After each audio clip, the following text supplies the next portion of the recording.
हर हर महादेव। श्री शिवाय नमस्तुभ्यम। आप सब भी कमेंट में हर हर महादेव अवश्य लिखिएगा। आइए आज के वीडियो में हम श्रावण मास महात्म के 8वें अध्याय का श्रवण करेंगे। श्रावण मास के 8वें अध्याय में बुध गुरु व्रत का वर्णन किया गया है। आइए अब 8वें अध्याय का प्रसन्न होकर श्रवण करते हैं। ईश्वर बोले, हे सनत कुमार, अब मैं समस्त पापों का नाश करने वाले बुद्ध गुरु व्रत का वर्णन करूंगा, जिसे श्रद्धा पूर्वक करके मनुष्य परम सिद्धि प्राप्त करता है। ब्रह्मा जी ने चंद्रमा को ब्राह्मणों के राजा के रूप में अभिषिक्त किया। किसी समय उसने रूप तथा यौवन से संपन्न तारा नामक गुरु पत्नी को देखा। उसकी रूप संपदा से मोहित होकर वह काम के वशीभूत हो गया और उसे अपने घर में रख लिया। इस प्रकार बहुत दिन बीतने पर उसे बुद्ध नामक एक पुत्र हुआ, जो बुद्धिमान, सौंदर्यशाली तथा सभी शुभ लक्षणों से युक्त था। गुरु बृहस्पति को ज्ञात हुआ कि तारा चंद्रमा के घर में स्थित है। तब उन्होंने चंद्रमा से कहा कि मेरी पत्नी को वापस कर दो। अनेक तरह से समझाने पर भी जब चंद्रमा ने तारा को वापस नहीं दिया, तब बृहस्पति ने देवताओं की सभा में जाकर देवराज इंद्र को यह सारा वृतांत बतलाया और कहा, हे इंद्र, आप देवताओं के राजा हैं, अतः अपनी आज्ञा से आप उसे दिलाएं, अन्यथा उस चंद्रमा के द्वारा किया गया पाप आपको ही निसंदेह लगेगा, क्योंकि शास्त्र निर्णय के अनुसार प्रजा के द्वारा किए गए पाप को राजा भोगता है। पुराण में भी ऐसा कहा गया है कि दुर्बल का बल राजा होता है। गुरु का यह वचन सुनकर चंद्रमा ने कहा, मैं आपकी आज्ञा से तारा को दे दूंगा, किंतु इस पुत्र को नहीं दूंगा। शास्त्र के अनुसार विचार करके देवताओं ने उस बुद्ध को चंद्रमा को दे दिया। इसके बाद गुरु को उदास देखकर देवताओं ने उन दोनों को वर प्रदान किया। हे चंद्र, अब तुम घर जाओ, यह तुम्हारा भी पुत्र है और बृहस्पति का भी है। यह तुम्हारा पुत्र ग्रहों में प्रतिष्ठित होगा। हे सुराचार, आप यह दूसरा भी शुभ वर ग्रहण कीजिए कि जो बुद्धिमान व्यक्ति आप दोनों बुद्ध गुरु का व्रत मिलाकर करेगा, उसको संपूर्ण सिद्धि होगी। यह सत्य है, इसमें संदेह नहीं।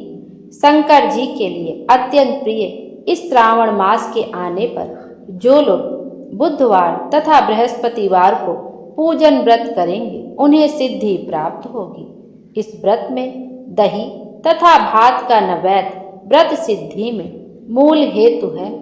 स्थान भेद से आप दोनों की मूर्ति लिखकर पूजन करने से भिन्न भिन्न फल प्राप्त होता है।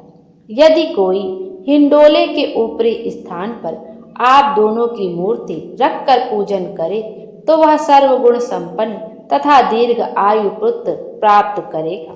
यदि मनुष्य कोषागार में मूर्ति को रखकर पूजन करता है, तो उसके कोष बढ़ते हैं और वे कभी क्षय को प्राप्त नहीं होते हैं। इसी प्रकार पाकालय में पूजन करने से पाक वृद्धि और देवालय में पूजन करने से उनकी कृपा प्राप्त होती है।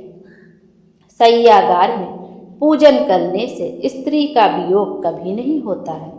धान्यागार में पूजन करने से धान्य की वृद्धि होती है। इस प्रकार मनुष्य उन फलों को प्राप्त करता है। इस प्रकार 7 वर्ष तक करने के बाद उद्यापन करना चाहिए। उद्यापन से पहले दिन अधिवासन करके रात्रि में जागरण करना चाहिए।